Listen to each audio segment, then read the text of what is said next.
Well, welcome everyone. Good afternoon, and welcome to Conversations with the Dean. I'm Penny Bishop. I have the great privilege of serving as Dean of Boston University's Wheelock College of Education and Human Development. I'm really pleased you could join us today. This series is an opportunity to learn from BU Wheelock colleagues and guests as we dig into timely challenges in education. These are always framed by our guide star and our commitment to transforming the systems that impact learning and development. Today, we're going to be discussing the detrimental impact of today's political climate on early childhood development and well-being. We're going to dig in a little bit into what educators, families, and communities can do to create safe and affirming spaces for young children. This is a heavy topic, but it's an extremely important one, and we felt it was important to include in our series. And we hope that you'll all be thinking about the many young children and their families who are facing profound stress and fear right now, and take a sort of a positive orientation to how we can work together as a community to help them. I'm so delighted to be joined by two panelists today. Dr. Dina Castro is director of the Institute for Early Childhood Wellbeing and the inaugural Bahamdan Professor in Early Childhood Wellbeing here at Boston University Wheelock. Her scholarship focuses on equity and quality in the early care and education of bilingual children in immigrant and indigenous communities and children in Afro-Latin American communities. Min-Jen Taylor is the principal at Baldwin Early Learning Pilot Academy, a Boston public school celebrated for its collaborative spirit and its caring, supportive community of dedicated staff, curious students, and engaged families. I'm particularly excited to add that Min-Jen is a double Wheelock alumna, and nine teachers, from her school, have completed the Nuestros Niños credential program at BU Wheelock, which aims to improve language and literacy education for young bilinguals in pre-K classes. So welcome, Dina and Min-Jen. I'm so glad you could join us for this conversation today. I really want to encourage anyone who's attending today to join the conversation. The way you can do that is to put your questions and comments in the Q&A box, and I'll do my very best to integrate them as we go. It's always a lot more fun for us and more engaging when the audience chimes in, so please feel free to do so. All right, so let's jump right in. As I noted in the opening, this is a heavy topic, but an important one. I'd like to hear from both of you. Dina, perhaps you could start. Why do you think it's important that we're talking about young children right now? And what do we even mean when we say young children? What does that mean for you? Hi, Penny. Well, thank you very much for organizing this conversation and the conversation on this important topic today. In particular, my work is focused on supporting young children, and the Institute for Early Childhood Wellbeing works with the purpose of our work, and the mission is the well-being of young children. So that's our concern. And when we say young children, we're referring to children who are from birth to 8 years of age. So that's that. And why is this topic important? Definitely, we are, as you have mentioned, the impact of this stress, extreme toxic stress that children are facing in this community, in the community right now, given the current political climate, needs to be addressed. The children need our support. There are a disproportionate really amount of violence. This directly or indirectly is affecting children. So we need to support them in ways that they can understand or handle their emotions and in the world that they're living in right now. And that's, I believe, of course, our responsibilities as the adults in their lives. Thanks, Dina. Min-Jen, you're a principal. You're in this every day. So tell us a little bit about why you think it's important that we talk about young children right now, and how do you define young children when we're saying it? I do think, first of all, I want to thank everybody being here and then to share about this topic. And I also want to thank the BU and Penny and Dina inviting me to be part of this panel. I do think that young children is from 0 to 8, and then I so-called the early childhood, that's what I study for too. I think that young children is really the foundation for everything. It's like you're building the house, you need to have a strong foundation. And so right now, children actually are feeling a little bit scared from the conversation their family has, or from the TV shows, or from the news. And so I think it's important that we actually educate ourselves, but also educate the families and the children to their appropriate level, so they have the tool they needed to make themselves stronger. One, and two, also to have the tools they need to face the challenges, to overcome that, to build their resistance. And then I do think that, uh, and also it does take a village to raise a child, and then let alone all the children. And then I think that the more people actually are aware of what's going on and how to help the each other, and then the students and the families, and I think we can become a better world, and then we can also become a better community, and a very supportive communities. Mm. Thank you, Minjen. I would love to pick up on that idea of a stronger and better community, and what it makes me wonder what drew you to working with young children and families in the first place. I actually, when I was younger, I would say this, I really want to have an orphanage. And don't ask me why, I don't know. It's just like something I wanted to have. And then once I actually grew up, I know that actually is not existing. So I love to work with the children. I think that they help me grow and learn, one, but also I want them to, I think a school or a classroom is a smaller scale of the globe in the world. And I grew up with, like, we fight with siblings, yes, but our families always say, don't fight, use your words.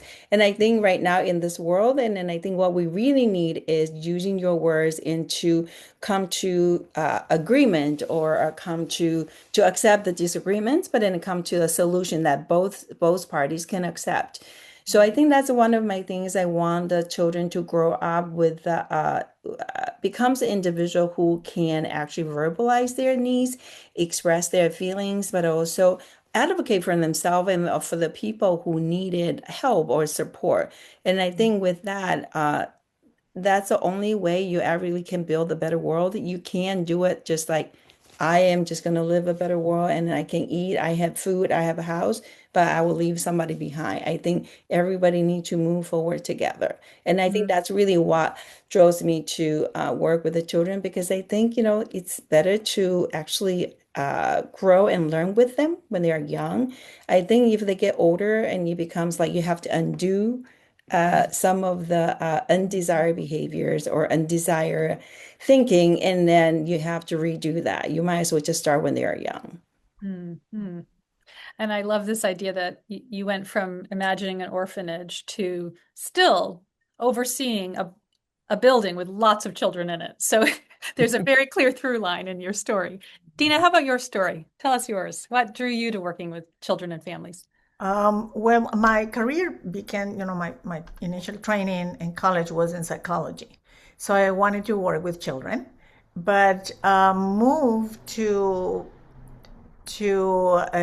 we began working in a community health center, a very poor area in my country, Peru. And then as soon as I arrived as being the psychologist in this health center, the teachers in the schools in the community started referring children to me to be diagnosed for problems like, learning disabilities, language delays, disabilities. And the main reason was because children in first grade were failing, were not learning to read and write. That's how I began. Children were 6 years of age at that age. And so when I started exploring if these children have attended an early childhood program, many of them have not. And the other factor was that they were coming from families that spoke an indigenous language from the Andes of Peru. And the schooling they were receiving was in Spanish only, which is something that then moving into the US, I've been working with the communities of immigrants. That's why my focus on children who are coming from a household where there's another language, and in that case, and here in the U.S., are children whose languages are being marginalized or minoritized in the society. So how to deal with the learning. So my first concern was, okay, I need to go into earlier to support the children earlier before the teachers identify them as not learning to read and write. Something was missing in the process of the opportunity to prepare them to, for this process, to support them before going to first grade. So that's why I started going to the early childhood programs and talking with the teachers, the early educators, and see how we could support these children when they are 3 or 4, before they went into primary education. So, and Mm. And Dina, your background certainly, you're the expert here in terms of psychological factors that help students feel ready to learn. Certainly, mhm. we know that safety is important, and it's a time of uncertainty and instability and fear. So, what does the research tell us about what helps young children feel safe during these times? What's important for us all to know? There is a concept that I would like to share now that we use in psychology that is, we call it affective filter. And how that works is when children are under high levels of stress, learning cannot happen. It's like, is the affective filter is when you are on stress, this wall is like an invisible wall that goes up, Mm, and it gets in the way mm, of, children can hear, but they are not really understanding. So learning doesn't happen. mm, So in order for learning to happen, that affective low levels of stress need to be low. Children need to be, when they feel safe and calm, and that's when this wall then goes down, mm, and knowledge, information can go through in their brains. mm, I'm trying to explain a mechanism that happens in the brain when you are under stress. mm, So that's why, so it's so important that children, when we say we need to comfort them, but it's about themselves feeling well mhm, emotionally, but also because the levels of high levels of stress, being in stressful situations or environment is going to prevent them from learning. mhm, And mhm, we know that when learning doesn't happen, they are not, the future of these children is going to be affected as well, and both emotionally and also in their opportunities academically mhm. So feeling safe is really critical at this is age. critical at this age. Yeah. Yes. So Minjen, what are you seeing where you sit as a principal? Probably never sit, always running around. Can you describe some of the impacts of the current climate on young children and families in your school? And I think that we all can tell that the rate of the student that kind of like so-called acting out and desired behaviors are actually getting higher than before. And I think that, as Dina was talking about, which is really true when the kids are not feeling safe, and then they are not going to learn. And then especially these young children, they're not able to express their feelings quite yet. They're just learning about, what feelings are and then what caused the feeling. So what can they do is they use their behavior to show up, right? And then so they might be like they don't want to be in the classroom, or they might be like jumping around instead of like joining the group, doing all these things. And I think this is what happens when the kids are feeling the anxiety.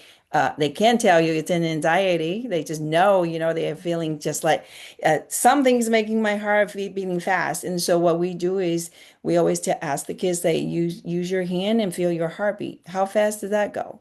It's really fast. That means you're not feeling good about it. That's all, like the physical and something concrete will help them understand their feeling is not feeling safe, or they're feeling stressed. And then we're trying to find the places for them to go. And then they get to like a one-on-one with adults, and then they have a kind of like calm space or a think space. And then that will help them to feel like, okay, I'm back to myself and I'm ready to learn. So I do think this like the outer climate and then the environment. So when I was learning, which is so true, the environment is actually the third teacher And when you Mhm. walk into the classroom and then the classroom is set up like the way that make you feel calm, immediately you know you get settled. But if you feeling like it's not calm and then you immediately start getting jumpy, but nope, you won't be able to tell the teacher and say, I don't feel right in here, right?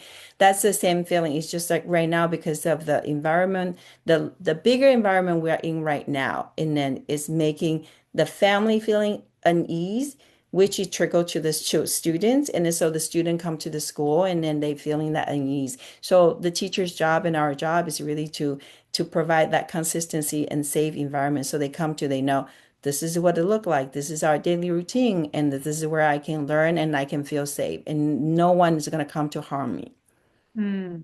And that must be hard as a principal because I would imagine that you have educators who are also maybe feeling unsafe or worried. Exactly. So it's not Exactly. just about the families, but also the educators. Yeah. All right. What do you have any experience helping people figure that out, or what do you do as a principal in that situation? So we started actually, I would say I really appreciate of Boston Public School. I think they plan very well. So we have a district protocol. And so we followed district protocol, but then we also kind Mhm. of adapted a little bit based on our school needs. Mm. That's one thing we do, but also we educate our staff. As you can tell, our staff actually is a multilingual and multi-ethnic groups. So Mm. what happened is some of them also get very scared, and then actually some of them actually mentioned about they being followed.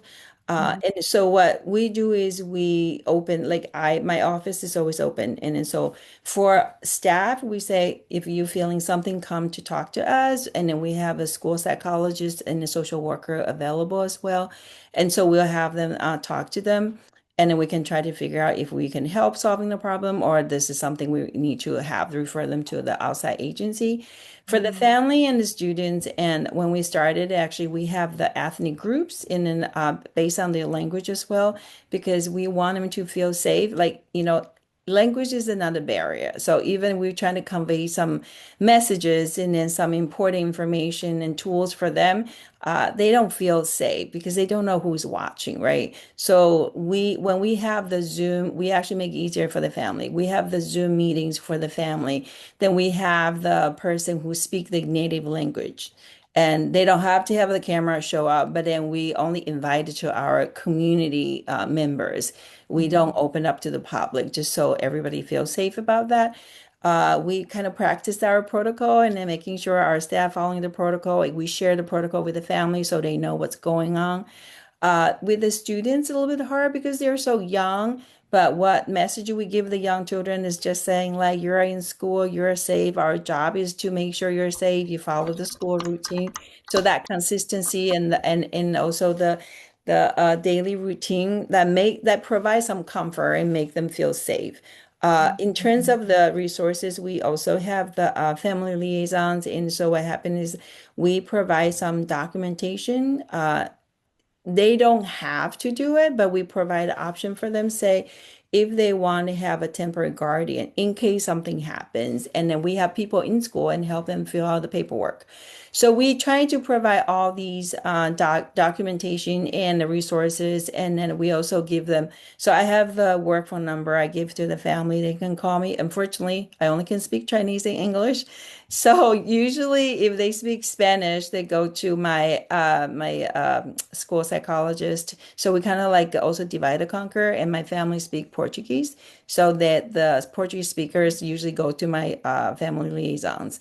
So we try to let them know there are resources outside, and then to make things easier for them, also we provide the red cards in the school in different languages so they don't have to go get it. And then we'll tell them, and sometimes we tell them and say, just make sure you don't open the door.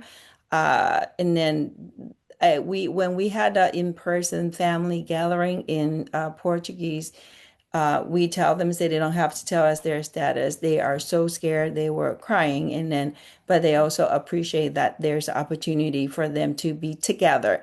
I mean, even sometimes we don't really have the answer for them, but just being together, I feel like they feel they are supported. They feel like, they're safe, and I actually impressed about they came to the school in person and to join the meeting, because it's very dangerous last year when things are happening and they were just coming because they want to feel like they're surrounded by good people and by the support. I so appreciate those examples, Minjen. Thank you. It Yes. is really, I think, important to sometimes we forget about the fact that those of us who are caregiving also need care. So thank you for that. I know that in our audience, to our audience, I want to invite again your questions and comments in the Q&A box. I know that our audience is made up of lots of different folks, alumni, educators, caregivers, parents, policymakers, family liaisons, clinicians, social workers. And this group of people listening in right now or watching is pretty action oriented. I know this because this tends to be a theme that comes up. People want to know, what can we do? What can we do? So, Dina, help us think about any particular frameworks or tools or resources that you'd recommend for educators and other adults to support the joy and the development and the well-being, all the things we want for young children. Anything you would say? Yes. I think I would direct people also to resources developed by the National Association for the Education of Young Children. They, first of all, last year, the organization, and I was a member of the board a few years ago, so I'm still connected with the organization. So at the national level, there was a declaration, a statement about the right of every child to be safe. I think that's a tool that for all early educators and people in the community we can use. It's available in Spanish, and I know I think they're developing in other languages as well. I think that's in the organization also have put together in their website this is naeyc.org, and they have a number of resources also for early educators and families about how to support and protect young children. So some ideas. I think Min Yang have provided a wonderful example of how this type of support should look like in the community. So thank you, Min Yang. Is great, and congratulations for yourself and everybody at your school and BPS for being prepared to support children and families. I think that's in organizing the community. I think at this point, really, schools, we should come back to the concept that existed, that the school is the center of the community, a place where the community can go to beyond just somehow we lost that concept, right, in a way, and seeing schools as community centers, a places where there is a place where for the community, not only for the learning of the children, which is the main, of course, purpose, but we also want to see the schools can, at this moment in particular, based on Min James' example, it really act at the center of support, where the community gathers to problem solve and to find solutions and to feel supported. So that's wonderful that that's happening.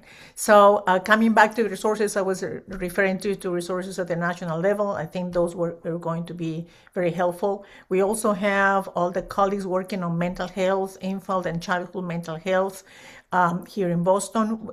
We can provide the information later, but the colleagues are working on mental health support for children's mental health are going to be very key, their participation very key at these moments. So I would like to say, we want young children to feel safe, but we would like to see the community being present and mobilized, I think it's mobilized, to around the well-being of young children. Children need to be supported. So as adults in the life of children, I think that would be my request for all of us, right? The adults in the life of children need to take responsibility for their protection and well-being, so children feel safe and protected. We shouldn't leave children to try to handle their emotions by themselves or process their emotions by themselves. There is a lot to be processing. Mm. So that would be, being with them, talk to children. I don't want to get into a debate about the time in front of the screen. That's not the topic of the conversation today. But I will just say that the presence of another human being on their side is going to be very important to enhance the time in contact with them, interactions with the children from all the adults, their caregivers, family members, early educators, and people in the community more broadly. Yeah. Thank you, Dina. Minjen, how about you? Let me ask you the same question. Are there specific frameworks or tools or resources that you would recommend for educators or other adults? NARC is wonderful. Yes, I totally agree with that. And then I think sometimes people don't have time. If you don't have time, I highly recommend you find a group yourself. I Mm. think, this is what I learned from, like psychologists, they have their own, like they're seeing patients, and of course, and then the psychologists they have their own like support network. And I think for the teachers, for the principals, I think that's very important. And then to find a network and then you Mhm. feeling comfortable with, and then you can talk to them because you know what, I want to say teachers are experts themselves. And so when we also have our own ethnic group in the past, and then so the teachers can join the group and then discuss topics and then trying to solve the problem. I would totally recommend like find your own people that brings you joy, share the expertise with you about how they work with the children. That's one. And then two, and then I think reading anything, reading the ASCD and reading some like books, and then that also brings that for me, brings me joys. Like when I have to drive about like 55 minutes to work, and then so listening to it sometimes it sparked me some ideas, and then I share it with the people. So I think people reading, and I think also sometimes just watch the children. It's Mm. amazing when you pause and you watch how these young children learn, and you'll find out, oh, I didn't think about that, right? We sometimes can turn the things too complicated. So I do think these are more kind of like my kind of tools, like reading people and children, and then just like immerse yourself into it, and then it brings you so much joy and also so much knowledge at the same time. Mm. Thank you. Uh, if I may Please. ask, I mean, now listening to Min Jen, I remember something. Well, talking with some of our students in the Nuestros Niños program that we're offering to early educators in Boston, and they mentioned to me also that some of them have the curriculums that focus on social emotional development. So that's another, way to look for those materials and books. We can choose help children. There are children's books that address specifically emotions. So, and then perhaps using some in during, we can use our story time in the classroom, using these books and to address, engage children in this conversation and how you feel and how we could express our feelings. So and develop community. That's a great point. So develop community. That's at this moment we all need that. Feel that we are in a community that supports us. Yeah, no kidding. We do need that. Thank you. Um, Ellie Friedland has popped a comment and a question in the Q&A that I will read. I think actually that we have addressed a lot of it, but I want to give you a chance, Minjen, for anything that you didn't say in response to this. She says, Dina and Minjen, it's great to hear your expertise with this topic. Minjen, you are helping children and families with this very difficult life experiences and the fears that these bring in ways that are beyond what we used to think of as the job of a public school principal. Be great to hear about how you support your school faculty and staff and how you take care of yourself as you support all these others. And I did hear, Yeah. pieces of that, but I also wanted to just ask you because I think we heard a little bit less about how you take care of yourself. So Mhm. if there's anything that you wanted to add to what you've already said. Yeah, I think that for our school, taking care of colleagues, we're trying to find some time for them to get together, and then based on one is we do the large meetings, and then we also have the small group based on the language, so they feel good about it. And we also let them have some time just kind of like relax. We try to tie the activity to the literacy. We have international night. And then I think sometimes listening to them and then to hear what they want to do. And then so I can combine what my required job with their do. And so we have international night used to be like food and music, and then which is very kind of like surface kind of like the activity. And then we tie it into our literacy. So the student will write and make a poster about their country and then about themselves and then about their language, about their likes and their interests.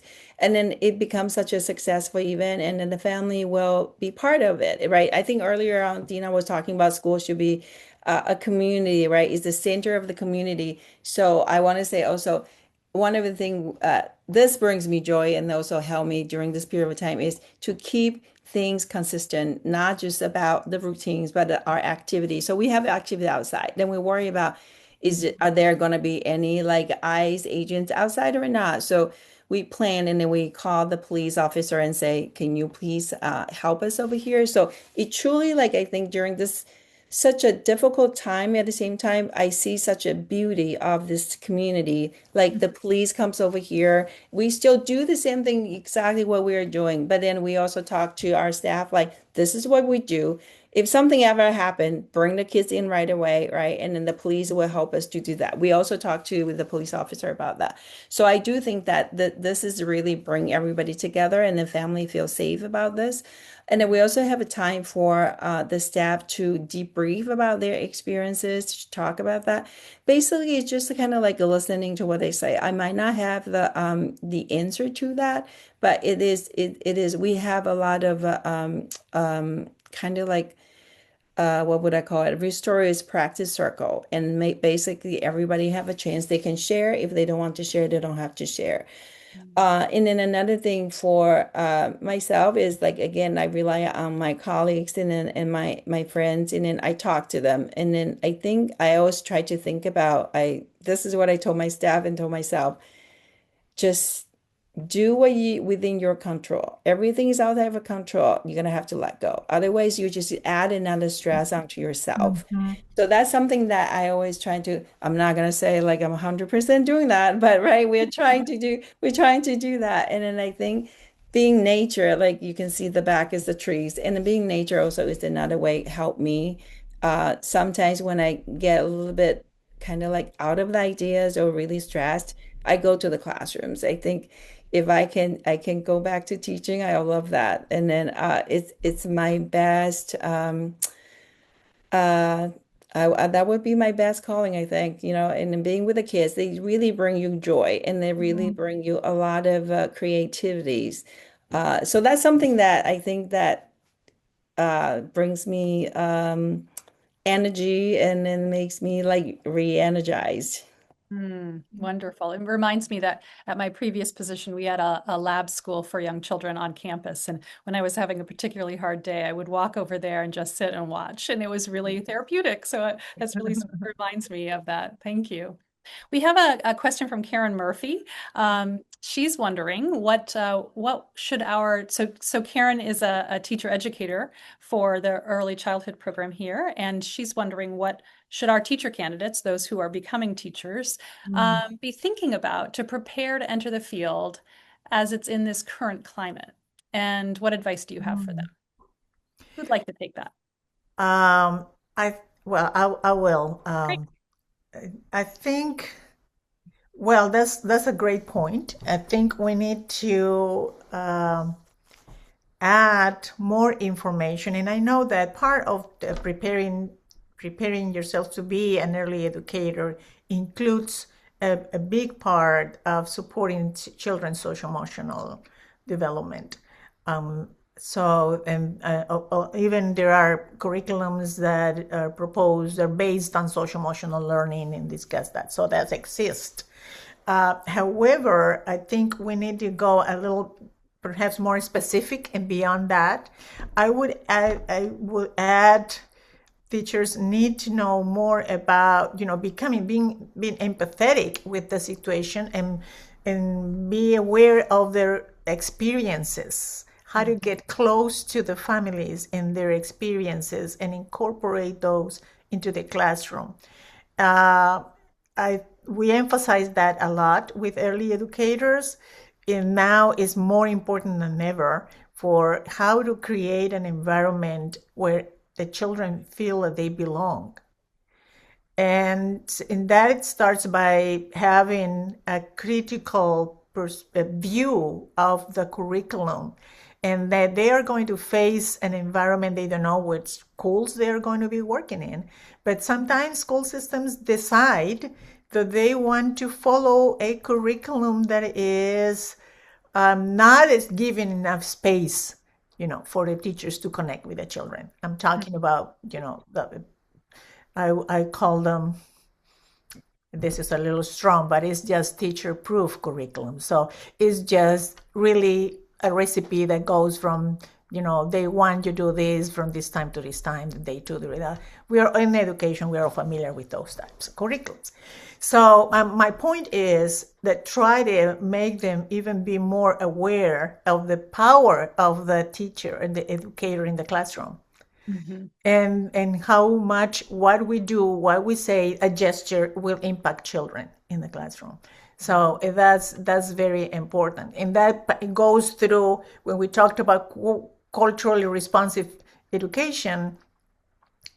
That's what it means. It means to bring the children and everybody, create a community and a sense of belonging in that environment so that all children feel represented and feel that they are seen in the classroom and they're valued and for who they are, including their languages, their cultures, beyond the superficial, approaches that sometimes we take, right? More deeply into what happens in the classroom, so that we are in something that Min Jen mentioned is observing. I think we need to be the best observers of children in the classroom and learn from observing how they react and what they need. Mm-hmm. So that's a skill that is very important. In these times, it's going to be more important than ever. So I think that's being the center, being the teacher. Don't lose the gain, knowing that the educator is the person that has the authority in that classroom, and that means being able to create classroom experiences that respond to what each child in the classroom needs. Thank you, Dina.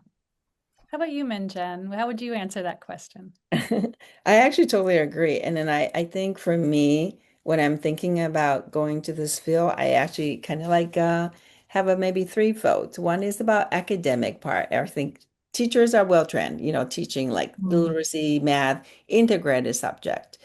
For me, when I say integrated subject, and there's another piece that the second photo is the family. I call the partnership. I don't call the engagement, I think. I think when I say partnership, it means the families in the school are equal, has this equal power, and then to make decision about the students' learning and also the plan. I think that it's not just a number, like how much the percentage of the family come into your activities. I think family have a different way to join the school. They can help you with, like, say, in person. Sometimes they can help you with other things, like maybe on the weekends they can take care of your garden, those kind of things. I think there's another piece is trauma. I think we are in a different era right now, and then so I think it's important to have the trauma informed practice. I think this is something I'm still learning, and then I think there's so much to learn because it can be something we are wearing that can trigger students' trauma. That can be something we said trigger the students' trauma, right? We don't know, and then so I think that's something I think when a teacher going to the field, I think we are well prepared in terms of how to teach literacy and math. But I don't think, I wouldn't say 100% of the people are well prepared how to do the trauma-based practice or the family partnership. And then I think these three folks are very important to go into the field. If you want to be an effective teacher and an effective educator, I think these three things should be actually over there. And then, of course, the social emotional is the foundation of all. If you don't have the social emotional, and then we're not going to be able to do anything. Children's not going to be able to listen to us. And if I may add something to that also is, and of course, Minjin, you're giving me food for thought at every time you is I'm thinking that sometimes we need to start by identifying our own biases. And so before we can connect with the children and the families who might be coming from different cultural language backgrounds, we need to identify our own biases. I think that's something getting into this field, so that that's not in the way for that connection, to happen. Because we tend to have a judgment, and sometimes to avoid to be judgmental, or finding that the way we learn things was the only way and the best way, not the only but the best way, or the right way, right? So how to approach that engagement with families, it will have to start there, because otherwise it will be just a one way line of communication, right? It's just, I'm going to teach you how to educate your children because I know what is the best way to do it. And that comes from my Western upbringing and education. So that would be the topic of, the approaches that we take in our education programs to interpret development and learning might not be the only ways. And we have people that come from all over the world to our classrooms. So I think it's better to keep our minds and our hearts to be able to develop those connections with the families and the community and the children in the first place. Yes. What a great reminder. Thank you. The only thing I don't like about these conversations is that they go so quickly. It's hard to believe that our time is almost over. I have one last question for you both. What gives you hope? Let's leave on a hopeful perspective. I'm sure that you both feel hope. What is it that gives you hope in this work? Minjin. Good Yes. answer. Oh, I would say community. I do think it's the people who get like Dina, my night staff actually went to the program. It was beautiful, amazing. They also brought in, I would say this one thing they came back, they were trying to tell their colleagues, say, when you're reading in English and they don't understand what you're talking about because they're speaking Spanish. I think that it's kind of a libel to some other people. And then so I do think that people actually, positive people, of course, and then giving us the hope. And then I think when I see people working so hard and working together, supporting each other, that's the hope. Beautiful. Well, I would say that's what I wanted Minjin to go first. I would say that principals and teachers, educators like Minjen in her school and in around our community, that gives me hope, right? That things can be better for children, and also yeah, that and also our students.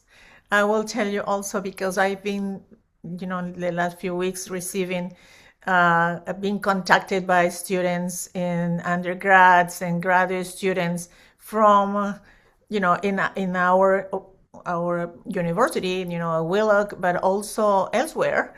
Really, it was surprised, but the younger generation that really believes that the world can be better, and their questions, Dr. Castro, what we can do from our professional, work to support the children to change, to be more active in trying to make that change and create a better world for the children.